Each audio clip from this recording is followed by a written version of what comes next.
تکڑی برطانیہ میں، امریکہ میں، یورپ میں ہماری تکڑی پاکستانی کمیونٹی ہے. پوچھے تو صحیح ان سے کہ کیوں وہ نکلتے ہیں ہمارے لیے، کیوں وہ تحریک انصاف کو سپورٹ کر رہے ہیں؟ کیونکہ وہ جانتے ہیں، ان کو پتہ ہے کہ انصاف کیا ہوتا ہے. انہوں نے ان معاشروں کے اندر انصاف دیکھا ہوا ہے، اور ان کو پتہ ہے بیچارے زیادہ تر تو یہاں سے بھاگتے اس لیے ہیں کہ یہاں انصاف ہی نہیں ہے. لوگ آپ کسی کی زمین پہ قبضہ کر لیں، وہ بیچارہ ٹکرے کھاتا رہے گا اگر طاقتور سامنے کھڑا ہو گیا. کیوں نہیں ہے برطانیہ میں قبضہ گروپ؟ پوچھے نا برطانیہ میں کیوں نہیں قبضہ گروپ؟ کبھی کوئی تصور ہے کہ قبضہ گروپ آ سکتا ہے؟ یورپ میں کیوں نہیں ہے قبضہ گروپ؟ امریکہ میں کیوں نہیں ہے قبضہ گروپ؟ یہ تو صرف وہ بنانا ریپبلکس میں ہوتے ہیں. بنانا ریپبلک کا مطلب ہوتا ہے کہ جس قوم میں انصاف نہیں ہوتا، جس قوم کے اندر یہ جب طاقت کی حکمرانی یعنی جنگل کا قانون ہوتا ہے تو وہ تباہ ہو جاتے ہیں. دوسری چیز کیا نظر آ رہی ہے اب؟ دوسری چیز یہ نظر آ رہی ہے کہ پاکستان کے اندر امر بالمعروف نہیں ہے. اللہ کا حکم ہے اچھائی کے ساتھ کھڑے ہو اور برائی کے خلاف جہاد کرو. یہ آج برطانیہ میں پوچھے لوگوں سے، آپ کے جو یہ نکلتے ہیں پاکستانی برطانیہ میں، یہ جو ایونز فیلڈ کے بعد پبلک نکلتی ہے، یہ ہم نہیں نکالتے. ان کو برطانیہ میں پتہ ہے کہ ان کی قوم اچھائی کے ساتھ کھڑی ہوتی ہے، اور اس کی وجہ سے جرأت نہیں ہوتی کسی میں برا کام کرنے کے لیے. وہ ڈرتے ہیں کیونکہ قوم ان کے خلاف کھڑی ہو جاتی ہے. قوم جو ہوتی ہے وہ سب سے زیادہ امر بالمعروف کی وجہ سے ایک قوم کے اندر اخلاقیات کو اوپر لے کے آتی ہے. تو یہ تو ساری قوم کے سامنے اخلاقیات کا قتل ہو رہا ہے کہ ایک مفرور آدمی بیٹھ کے تو ملک کے فیصلے کر رہا ہے. تو اس کا مطلب برائی میں بری چیز کیا ہے؟ پھر چوری کیوں بری ہے؟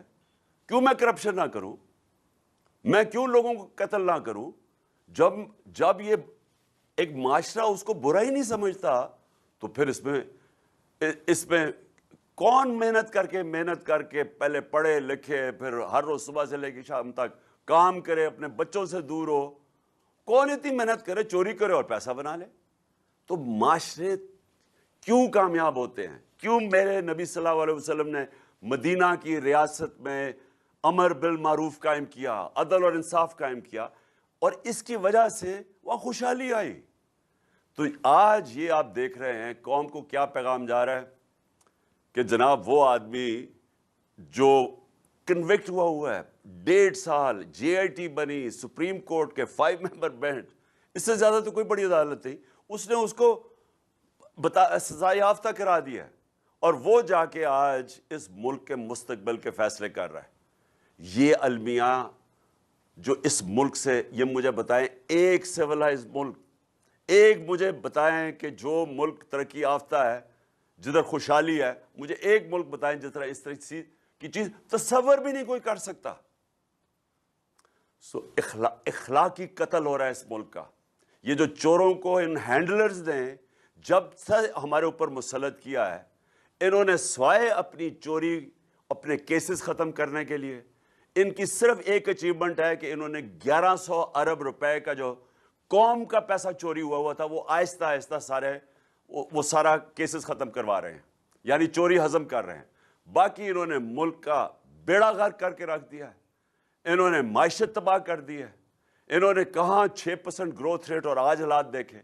روزگار تب کیا تھا اور آج دیکھیں، فیکٹریاں بند ہو رہی ہیں، انڈسٹری گروتھ ریٹ نیچے آ رہی ہے، کسان سڑکوں کے اوپر ہیں. وہ بیچارے جو جس طرح کی مہنگائی کی ہے، کسانوں کا حال دیکھیں کیا آج. تو ساری جگہ دیکھیں کہ کیا انہوں نے کیا ہے. ایکسپورٹس گر رہی ہیں، ریمیٹنسز جو بھیجتے تھے بیرونی ملک پاکستانی وہ کم ہو رہی ہیں، ڈالر کم آ رہے ہیں، قرضے بڑھتے جا رہے ہیں. ان کو کوئی فرق نہیں پڑے گا کیونکہ ان کا پیسہ باہر پڑا ہے. یہ جدھر نواز شریف لندن کے سب سے مہنگے علاقے میں بیٹھا ہے، جدھر یہ فیصلے ہو رہے ہیں ہمارے ملک کے، کدھر سے پیسہ آیا اس کے پاس؟ کوئی ایک رسید بتائیے اس نے کہ کدھر سے پیسہ آیا. کبھی قطری خط آ جاتا تھا تو کبھی کلیبری فونٹ آ جاتی تھی. ان کے پاس ایک رسید نہیں ہے. یہاں سے چوری کر کے پیسہ باہر گیا اور وہاں شان و شوکت میں رہ رہا ہے اور ملک کے فیصلے کر رہا ہے. یہ قومیں یاد رکھیں، ایٹم بم برداشت کر سکتی ہے قوم. جاپان کے اوپر 2 ایٹم بم گر گئے تھے، جرمنی سیکنڈ ورلڈ وار میں ایک بلڈنگ کھڑی نہیں تھی، وہ 10 سالوں میں قومیں کھڑی ہو گئی، کیونکہ اخلاقیات کو بمباری سے ختم نہیں کر سکتے۔